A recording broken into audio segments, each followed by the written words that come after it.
Blog Talk Radio.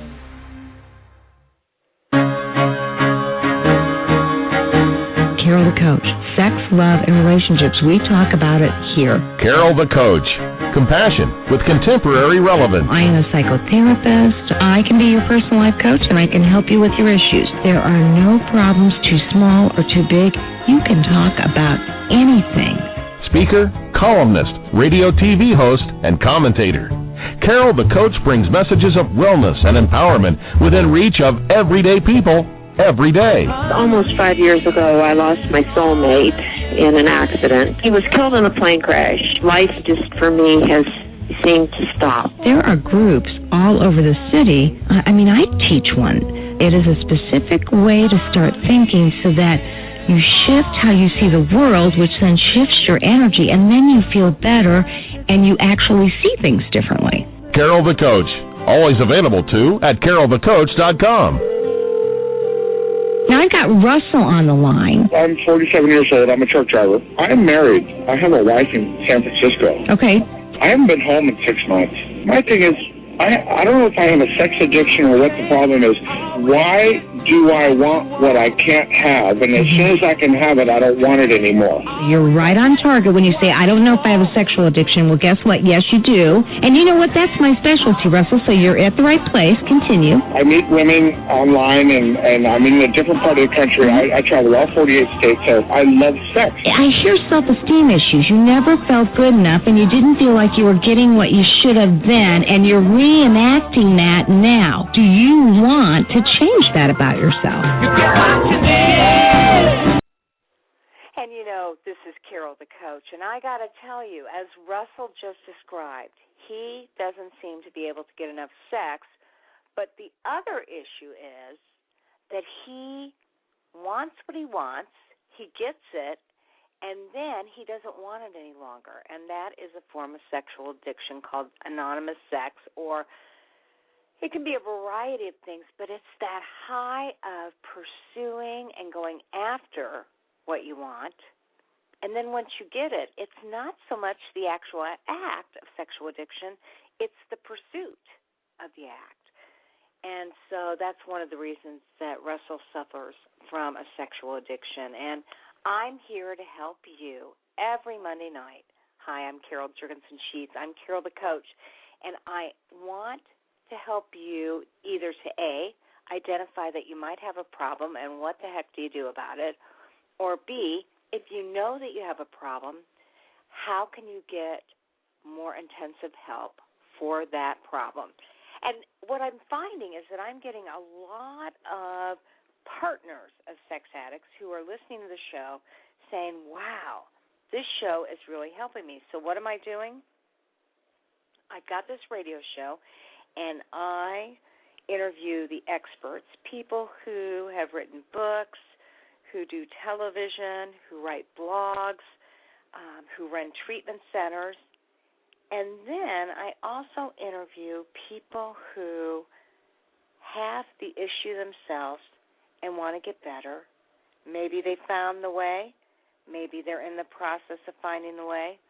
Or maybe they love somebody who has an addiction. And so this show is for everybody who has or desires some more information about what is sexual addiction and how can one get healthier. And tonight I'm really excited because I'm going to be interviewing Teresa Maples, and she is a certified sexual addictions therapist who has designated her life to treating people with sexual addiction, and she does that through her website, www.woodlandpathways.com.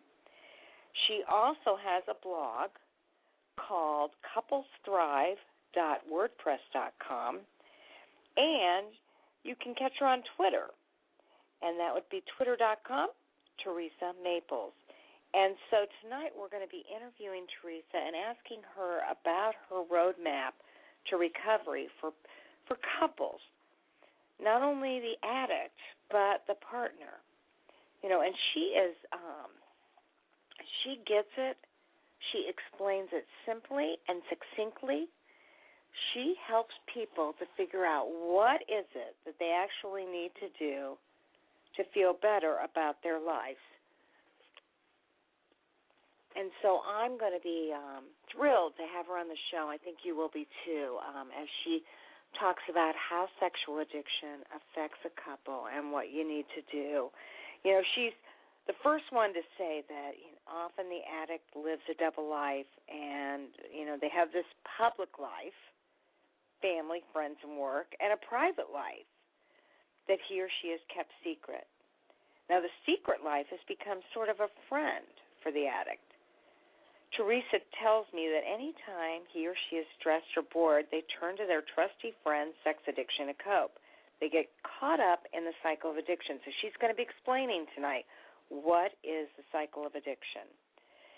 And she's going to be talking about how people use it as a coping mechanism to fight stress or boredom, or their own internal feelings like remorse or sadness or shame or anger. And so we're going to be finding out more about that cycle. And she really believes that the problem is that shame and the feelings that shame bring about actually keeps a sex addict in that addictive cycle. The only way out of the cycle is to tell their story. And so she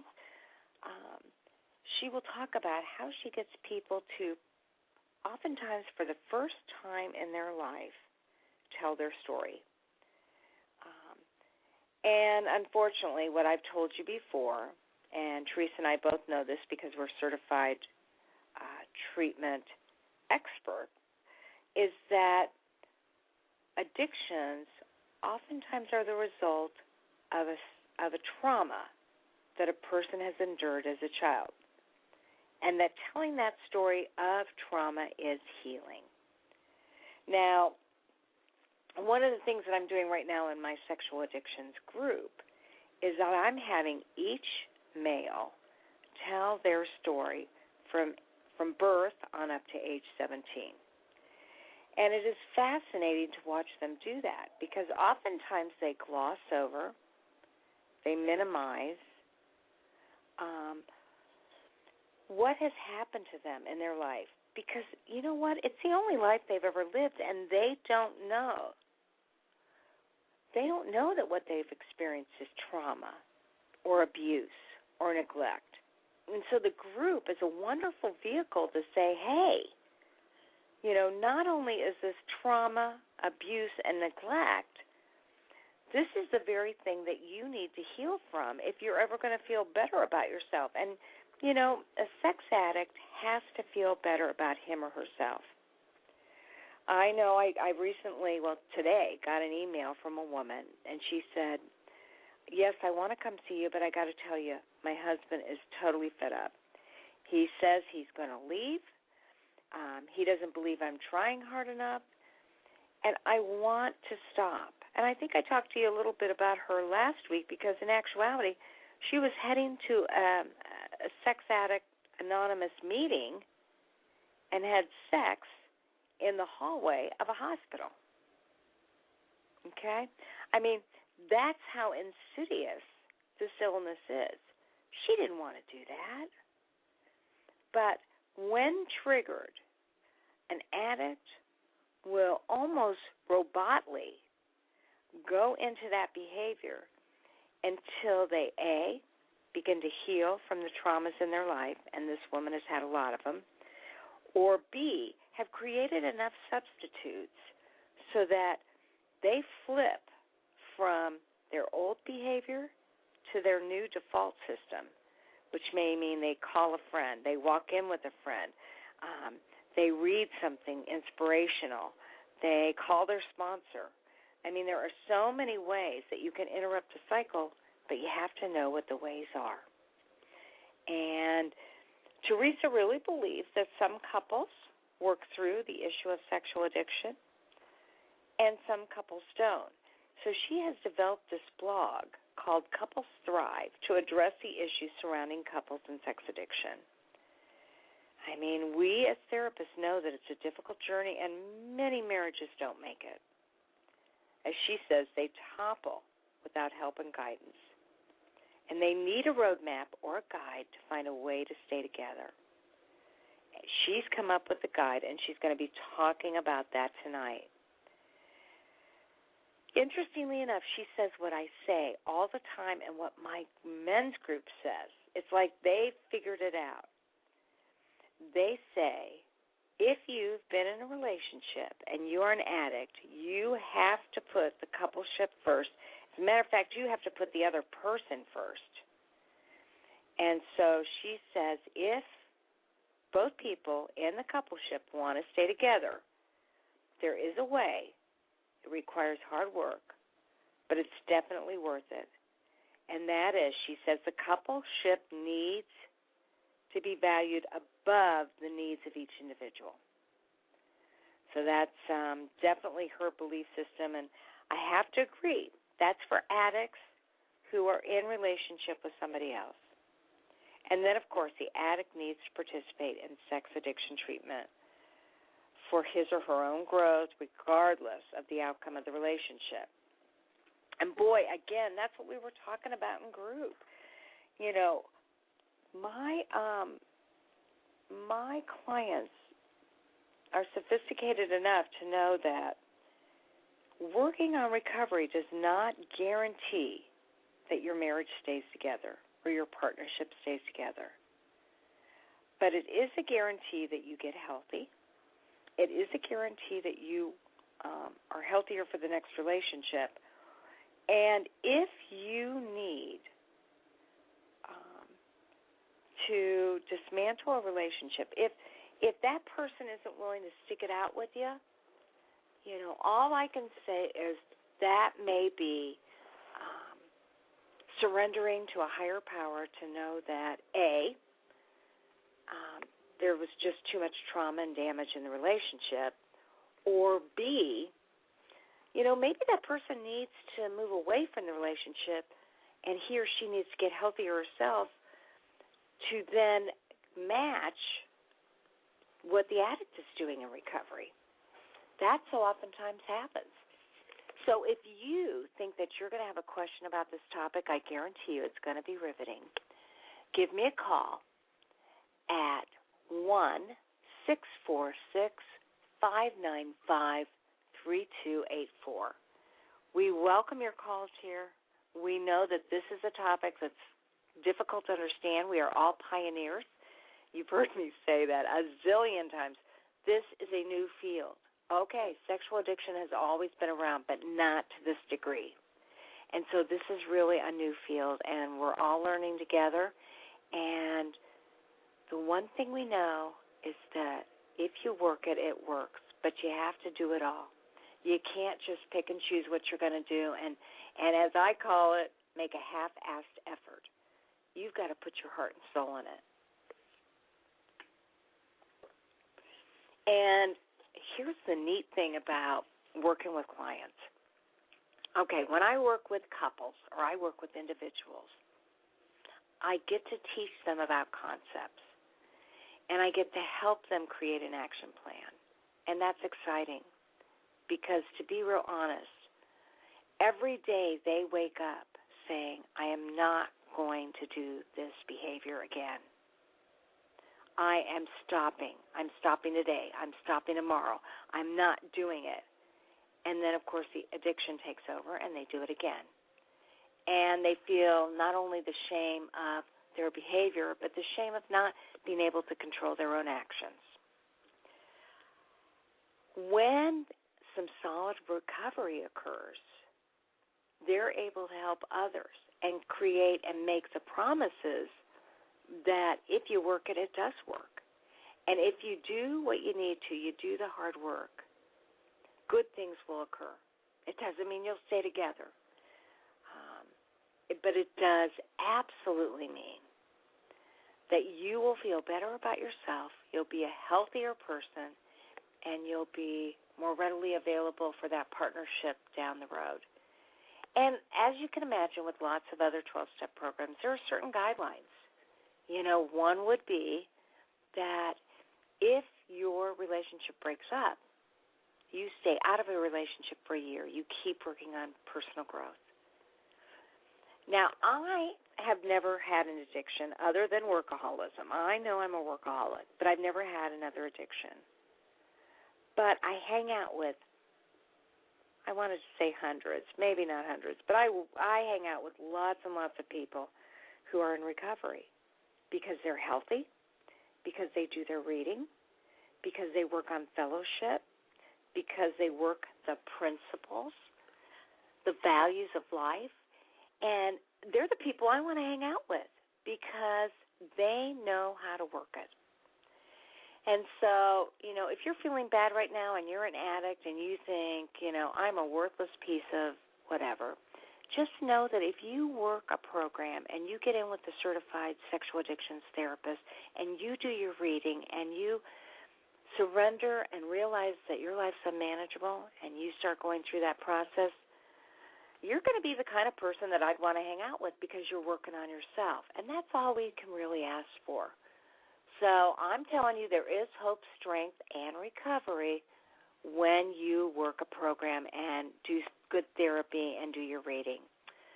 So welcome to the show. Is this Teresa? Yes, this is Teresa. Teresa, I am so happy to have you on the show. I know you personally. I know your passion for this work. And you have just really reached out there to the community to get the word out to decrease the shame, haven't you? I've tried to do that. Yeah, it looks like you're doing a great job because you have this wonderful blog called Couples Thrive. And how can people get to that blog if they want to enhance their relationship and work on their recovery at the same time? Are you asking for, the website address? Or I just sure how am. would they get it? Okay. It would be Couples Thrive, COUPLESTHRIVE.wordpress.com. All right. Well, I also know you do Your Tango, which is another way to disseminate information. And so they can go to yourtango.com and then enter your name in. Is there anything in particular that you tend to write about? I tend to write about anything that has to do with sexual addiction.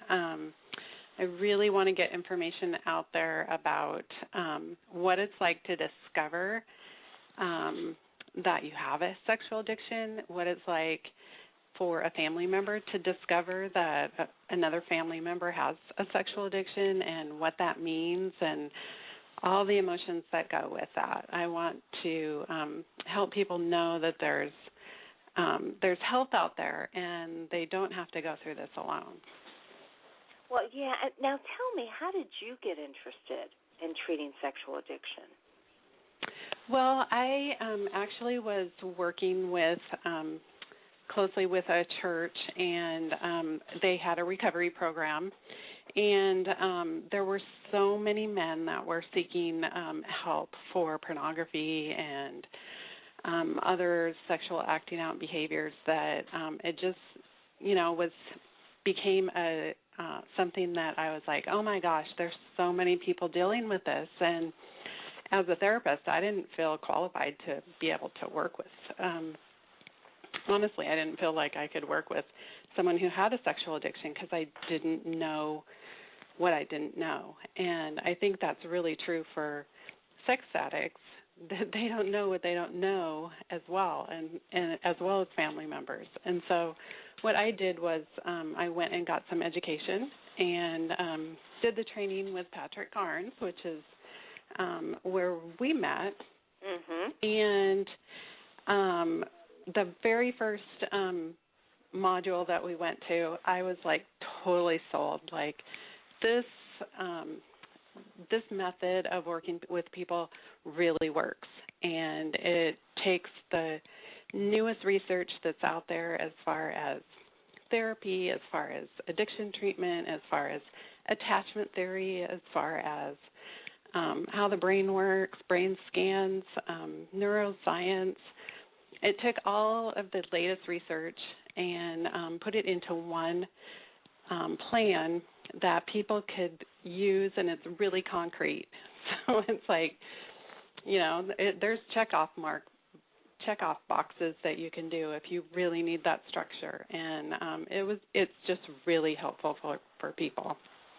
Well, and for any of my listening audience, I've got to tell you, Teresa and I both got certified in this model because we really feel like it's probably the best in the world. Wouldn't you agree, Teresa? Absolutely. It's amazing. And then, obviously started applying it with our clients and saw that, they were receiving amazing benefits no matter what the outcomes of their life. I mean, it helped their own personal growth. It helped that trauma that we're going to be talking about.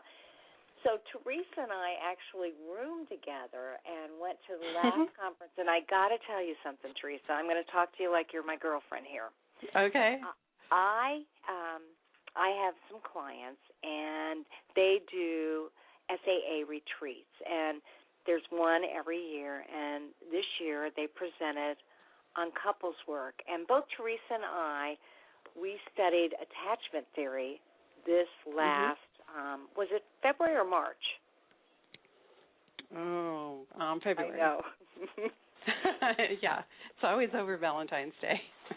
Yes. And so I got to tell you, and so you know that because I don't, because that was the first one I've been to, but I got to tell you that one of the most helpful things I got in working with couples was putting them in chairs face-to-face with some sort of body contact to express themselves, because when you do that, and for our listening audience, when you are touching the other person in some way and really face-to-face watching each other, it creates more intimacy than if you're sitting on the couch looking at the therapist. So I've been doing this with all my couples. Well, two of my my healthiest couples, they got together and they did this presentation on how to do this with each other. And they created all sorts of PowerPoint presentations, and they demonstrated it, and they had each other in the actual retreat. They had all the couples be together, and what my other client said today to me was, Carol, it was the most powerful couples exercise I've ever done in my life. And I thought, that is the beauty of the education we're getting and the community that we're a part of, is we're all working really hard to find out what works the quickest and the most effectively and lasts the longest. And I really feel like you really have made it your mission to do that. I mean, you understand sex addicts, and you even keep referring to their double life. Tell me a little bit about what you see as a sex addict's double life. Well, they have their public life, which is their home, their children, their family, their work environment, and maybe even a church community, maybe even being on the board of the church. And they are showing this persona of who they think everybody wants them to be. And inside, they know that they really feel a lot of shame about their acting out.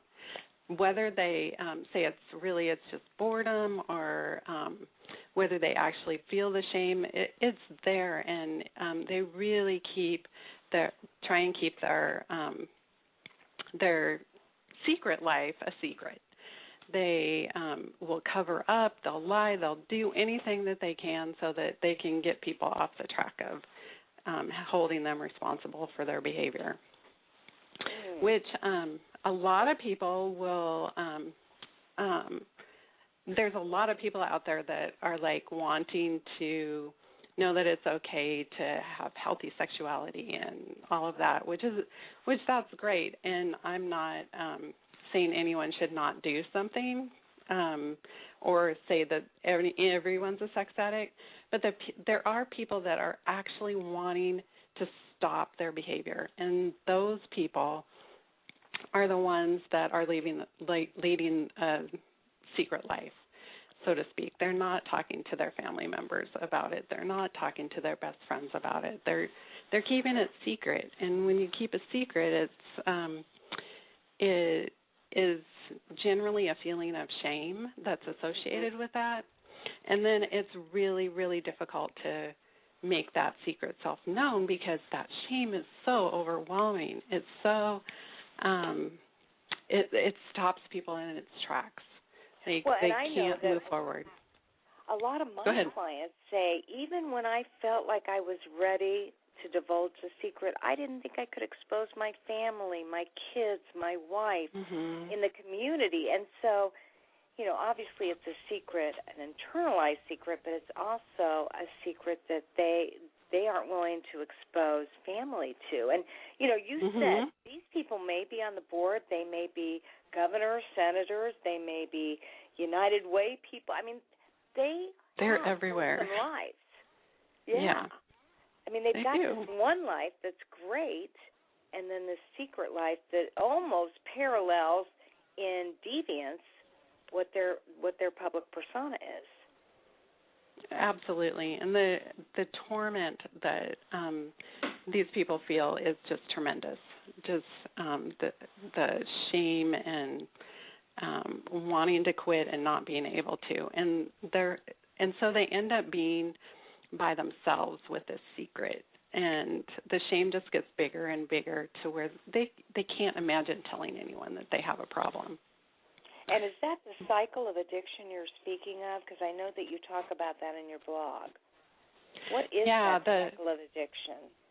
Well, the cycle is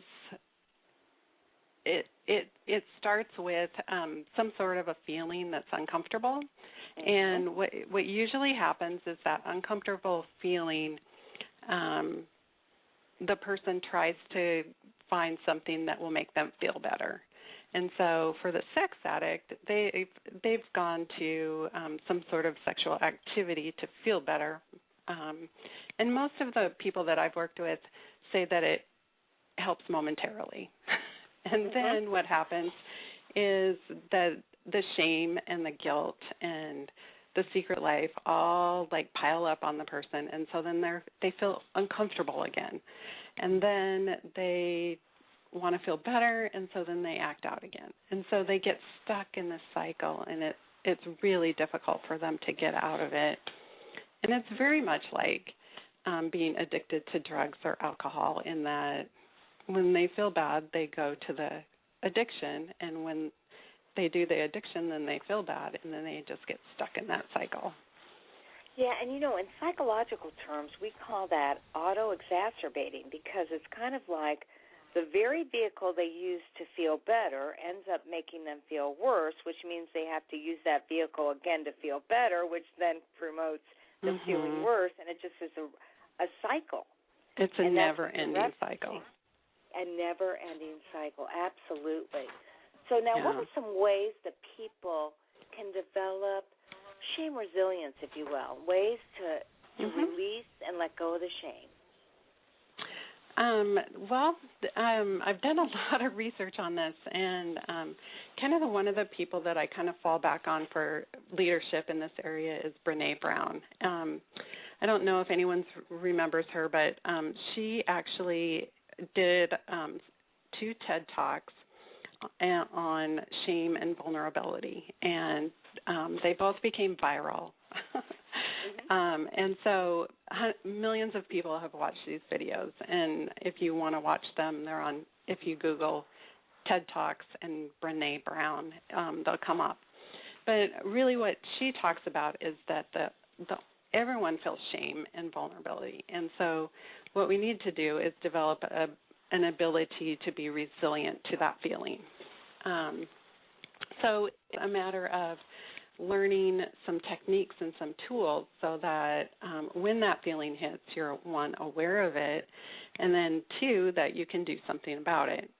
I usually have my clients write up a list of activities that they can do when they feel that feeling. And it might be going for a walk, petting their dog, positive self-talk, affirmations. There's a variety of different things that people can do. But the first part of it is really just recognizing that you're even feeling it. You have to be able to get there so that you can go, oh, this is shame. I need to use some of my tools so that I can get through this and feel better. And so that's really the goal is to help people learn how to become more resilient to that feeling. Because let's face it, it doesn't feel good. Yeah, I think that's a hard thing for addicts to believe. You know, they are so consumed with shame and have lived it, unfortunately, a lot of them from childhood on because they were actually abused or neglected, that they don't think something as simple as breaking away, getting some fresh air, noticing how beautiful the sun is, petting their dog, telling themselves it's okay to feel these feelings, this too shall pass, all the kinds of things that, you know, you kind of wish your mom and dad would have done for you when you were a kid, feeling some of these same bad feelings. Yeah, it is really sad that so many people have gone through trauma or neglect. The thing that a lot of people don't recognize or have a hard time identifying is that neglect will cause this uneasiness feeling, this shame feeling as well. And so sometimes it's about helping the person understand that the trauma response is about any sort of shame, or any sort of abuse or neglect. And it may be that, you know, you were out riding your bike when you were 8 years old all over the neighborhood and mom and dad had no idea where you were all day. That's neglect. And that some of those things are things that, you know, we figured out how to deal with uneasiness feelings when we were 5 and 6 and 7 and 8, and they're really kind of, you know, immature. Not that I'm calling people immature, but they're really early childhood coping mechanisms that we carry into adulthood. And a lot of times what we need to do is just figure out some other coping mechanisms that work better for us as adults. Well, yes, and, you know, unfortunately, even if you haven't been through abuse, if you have been neglected, or perhaps you were the surrogate parent for one of your parents, or maybe, you know, you had somebody who had an alcohol problem, and so you took care of mom or you took care of dad, you never really felt capable because you were a kid. You didn't have adult coping skills, but you did the best you could, and as a result, you felt less than, Yeah. So now, obviously, developing that shame resilience is so very important in developing the tools to get healthy. And you do a lot of talking about, hey, it's not just the addict that needs to get healthy, it's also the partner. So tell me, what do you think happens to a spouse or a partner of a sex addict after they discover the sex addiction? Well, basically their world turns upside down. Everything that they thought their relationship was is under question now because of the betrayal that has happened. It's not necessarily the acting out sexually that is the worst part of it for the partners. It's the covering up, the lying, the secret life that has been persistent through their relationship that is really the thing that hurts the most.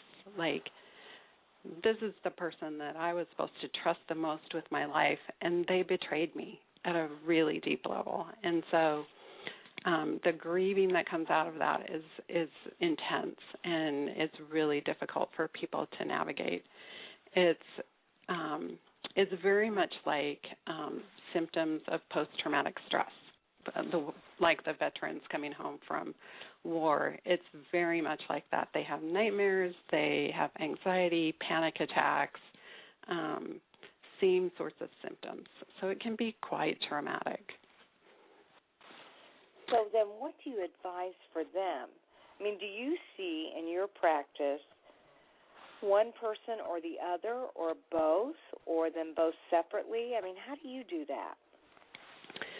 Well, in my counseling office, I'll work with the family or the couple on what's needed first. So it's really an individualized approach. I will work with the addict, and I have a men's group that we meet weekly, and the kind of the purpose of that group is to really help the guys learn how to bond and care about each other, and to be able to tell their story in a safe place. That's one of the resiliency tools, is to tell your story. And so we do that a lot in group. For the partners, I'll work with the partners as well. I have a women's group going every other week, and in that group, it's really important for them to be able to connect with other women that are going through this.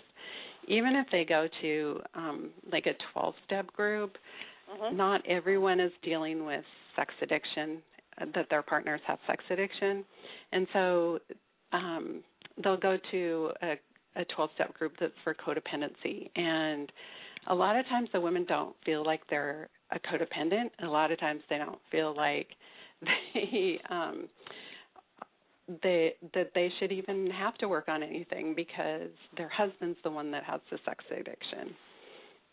So the group that I'm doing, most of the women are going to a codependency group or spouse of a sex addict group, OSA group, but they're finding in the therapy group that I'm doing with them that we really spend a lot more time on story and sharing their stories and moving towards health in a really healthy way, and honoring their story of grief and moving forward.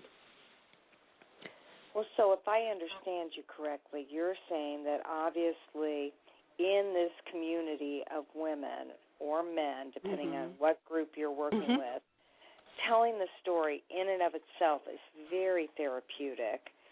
And I would suspect, it kind of normalizes feelings and the grief so that it helps them to get through it, as well as certainly everybody's in a different place, so they've all got different types of resiliency tools.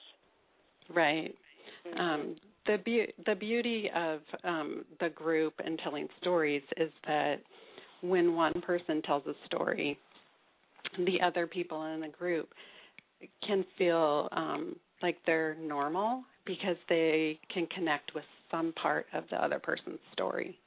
And so it becomes a really great way for people to bond with one another and to really begin to care about each other, because that's a lot of what people have missed when they've grown up is caring relationships. They've had maybe parents who had a really nice house, they had really nice clothes to wear, they had all the food that they needed to eat, all of their basic needs were met, but mom and dad were so busy doing other things that they were left alone. And so that aloneness feeling is one of those feelings that tends to drive people into addiction. And so we really help people learn how to connect with one another in a really meaningful way. Well, that makes sense. And it sounds like that's one of the impetuses that helped you decide to write your blog on Couples Thrive, because obviously you've been working with a lot of couples and you're seeing what actually helps them the most. So tell me, how long have you been doing the blog and what kind of reactions have you gotten from it? It's kind of interesting.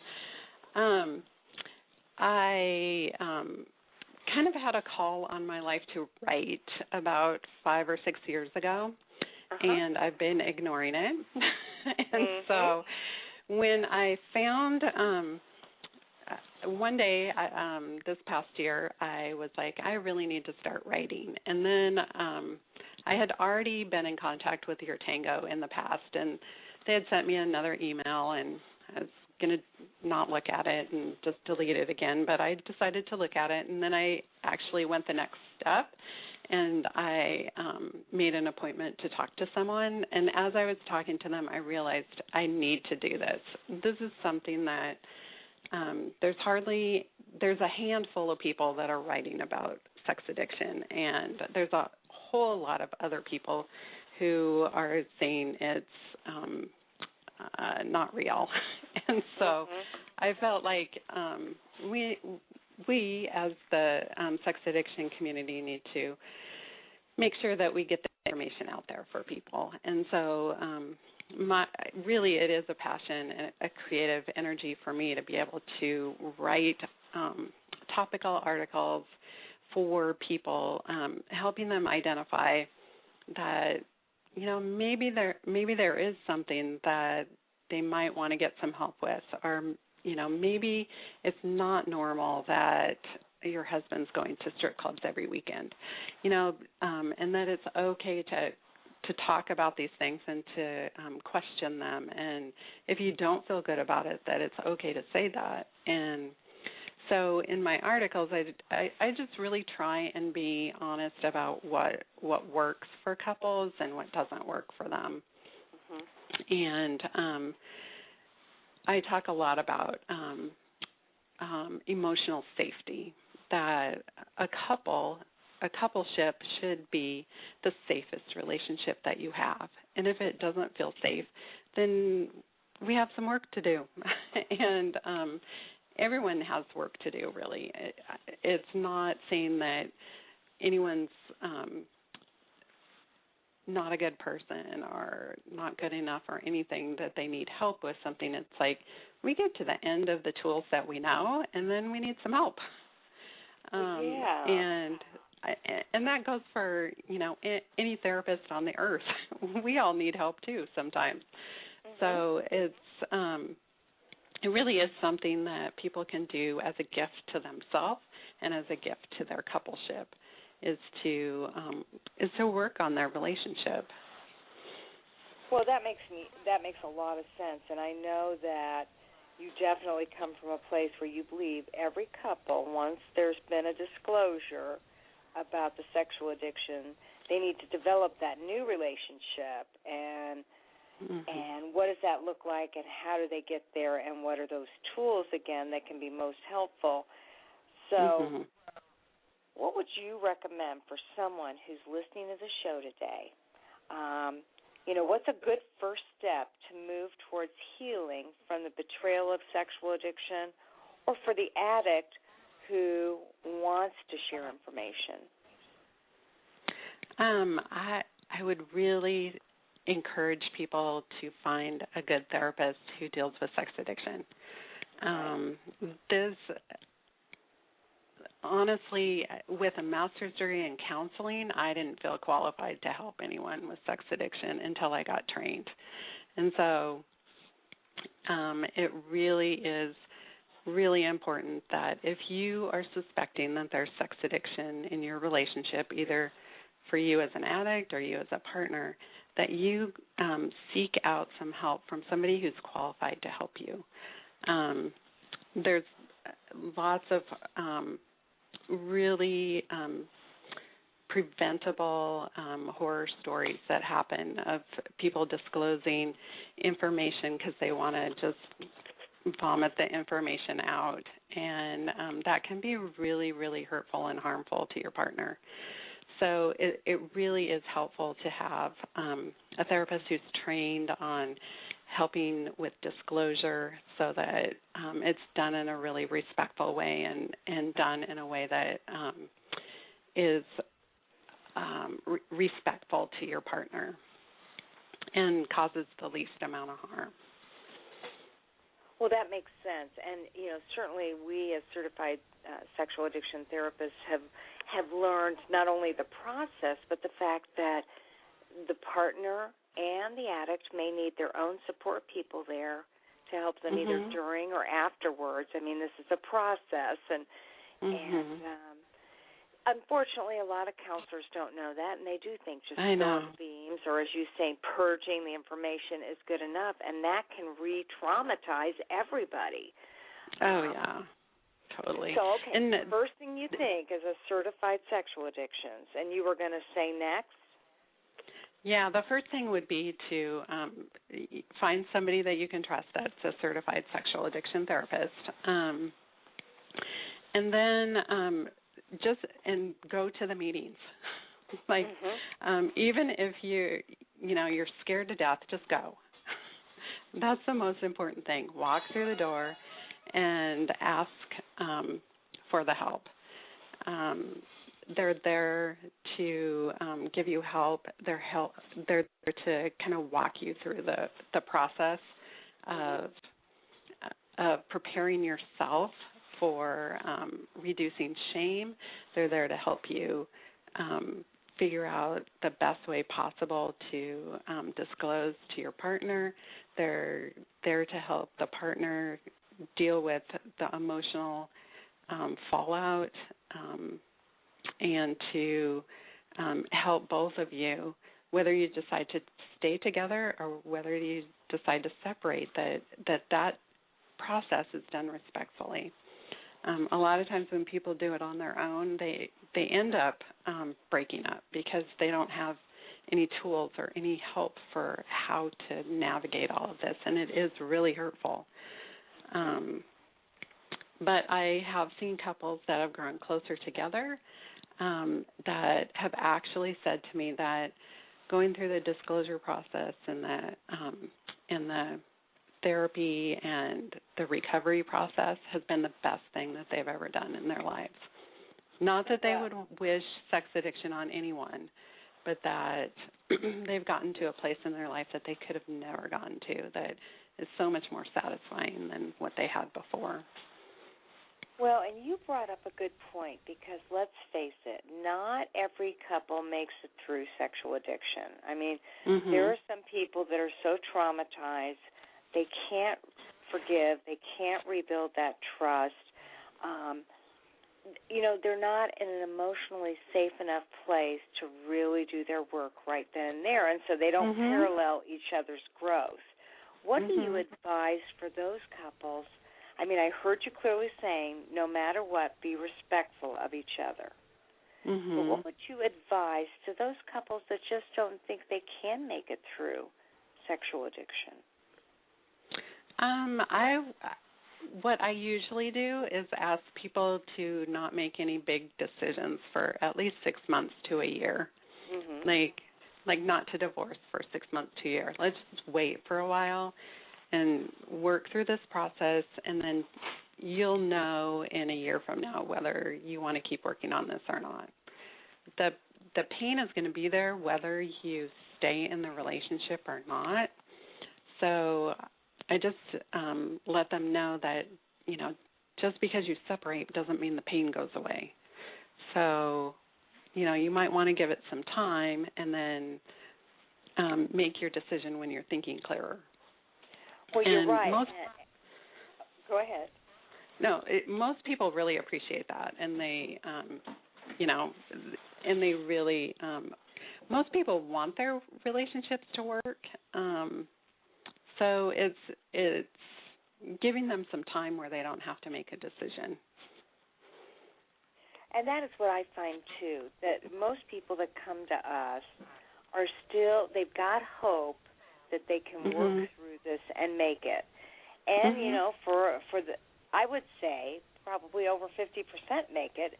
However, there is a group that they just aren't in the same place. And when that happens, I always ask each person to be as emotionally mature as possible, because it doesn't do any good to obviously berate the other person or place all the blame on the other person. I mean, it really helps when you go, okay, now how did I contribute to this problem? What can I learn from it? How can I grow stronger?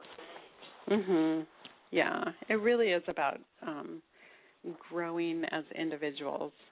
And as each person grows as an individual and becomes stronger and more able to meet their basic needs, like for belonging and closeness and those sorts of things, as they develop more of a sense of community, not just with their partner but with other people as well, it puts less pressure on the relationship, and then people, as they go through the recovery process, are more free to start opening up and feeling safer with each other. Do you ever recommend that couples go through intensives, whether it's disclosure intensives with somebody like Milton Magnus or workshop intensives for the shame or the grief that, somebody like the Meadows or Pine Grove have periodically in their treatment centers. Do you ever make those outside referrals? I do. Most of my clients don't really have major bucks to be able to go and do something like that. I've had a couple of couples go for a 1-week intensive. Those are really helpful. If people can do them, they are really helpful. It helps kind of jumpstart the process and helps both people understand what's going on. So it can be really helpful. Well, and that's a good point. You're right. Some of these things are very pricey, and I always tell people, now look, you may have had enough money to support 2 or 3 families, or you may have had enough money to go to strip clubs for the last 12 years, 3 days a week. You got to scramble for some money to invest in your future with your partner. And so I put a little monetary pressure on them because sex addiction is not cheap. Most often it costs money to maintain sexual addiction. Now, oftentimes a lot of people say, well, that's why I wonder if I really have a problem because I don't spend any money on pornography. And that may, in essence, be true, but then you look at, gosh, how much time are you spending and what are you taking away from your own family? Right. And they are spending money. They're buying computers. They're paying for internet. They're buying smartphones. They're buying stuff so that they can access internet. So I've actually had clients tell me as they're going through the healing process, I really did spend a lot on technology, and it was just for the porn. So, they've been able to get to a place of honesty and realize that those are expenses. The computer kept crashing, so they got rid of that one and bought a new one. Stuff like that. It does cost money. You may not have to pay for, the actual pictures or the webcams or whatever. But I've had people who have purchased technology, gotten upset with themselves, took a hammer to their iPhone, then went out the next day and bought a new one so they could access porn. I mean, stuff like that happens. Yeah, all the time, absolutely. All the time. Well, Teresa Maples, you have done a great job of helping people today who may be wondering, is there any hope for their relationship with themselves and with couples? And I know you'd love for people to follow you on Twitter, and so they can contact you with twitter.com/Teresa, Teresa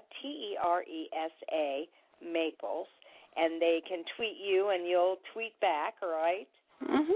Yeah, absolutely. And then your website is www.woodlandpathways.com, and that's WOODLANDPATHWAYS.com. And on that website, I'm assuming, since you're in Washington State, that anybody in that area could contact you.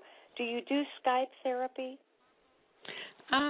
At this point, it's not HIPAA compliant, and I really value my license, so I want to follow the basic HIPAA laws, and so I don't do Skype just for that reason. I do see people in my office. Sometimes I'll work on a Saturday. I've had people drive 2-3 hours to come to an extended session, and we do 2 or 3 hours on a Saturday. So I'm kind of flexible that way if people are wanting that. So it's kind of like contact me and let me know what you're thinking of, and then I can work with you on what'll work in my schedule too. Well, excellent. I know you're very conducive to helping people, and they can always read your blog. And again, that is on couplesthrive.wordpress.com. And how often would you say that you contribute to that blog? My commitment to myself is 1 article a week. So fantastic. I'm pretty consistent with one article a week. It may change the day, 1 or 2 days, but pretty consistent with once a week. Well, I thank you for your contribution, for your passion. I think any of our listeners can tell that you're a very easy person to understand. You've got that compassion, you get shame, you get grief, and you get all those feelings that keep that cycle going. And so I'd highly encourage you all to listen to Teresa. You can hear this again on iTunes by going and downloading that under Sex Help with Carol the Coach. And Teresa, thank you again so much for your time tonight. Yeah, thank you, Carol. It's really awesome that you're doing this radio broadcast and getting that out to people. It's really needed out there. So I thank you for what you're doing, too. Well, thanks. And we will talk soon, I promise. Okay. All right. Have a great night. Okay. Take care. Bye-bye. You too. Bye. Yes, she really is an amazing person with a big passion, and I would highly recommend that you listen to the show again, and also find her again on couplesthrive.wordpress.com and twitter.com/Teresa Maples. So that's another show, and I'm going to be out of town next week, so I'm probably going to do a replay with Joe Court. And you know me, I'm always here every Monday night at 9 o'clock Eastern Standard Time. This is, again, the show where you do not have to hesitate to know that you're going to get good factual information. You can always call. Put this number down in your phone. The guest call-in is 646-595-3284. I know a lot of you download the show later on. I've got 8,000 listeners. That's a nice chunk considering we've only been on the air for 5 months. So thank you so much. And keep emailing me at carolthecoach@AOL.com. You can see my website at sexhelpwithcarolthecoach.com. Or if you're interested in just taking your life to the next level, and you've just stumbled across this show, you can always look at my other website, carolthecoach.com. Again, thank you. We'll talk to you again in 2 weeks, and don't hesitate to listen to next week's show. Joe Court is an expert at helping people to identify why they would develop fetishes that are not necessarily ingrained in their psyche. This is specifically for men who may enjoy male fantasies, having sexual encounters with men, but they're not gay. So if you want more information about that, tune in on the 29th. All right. As I say at every show, there will only be one of you at all times. So fearlessly have the courage to be yourself and work on being authentic and transparent and doing what works, because it does work, and it's an investment in you. Have a great week.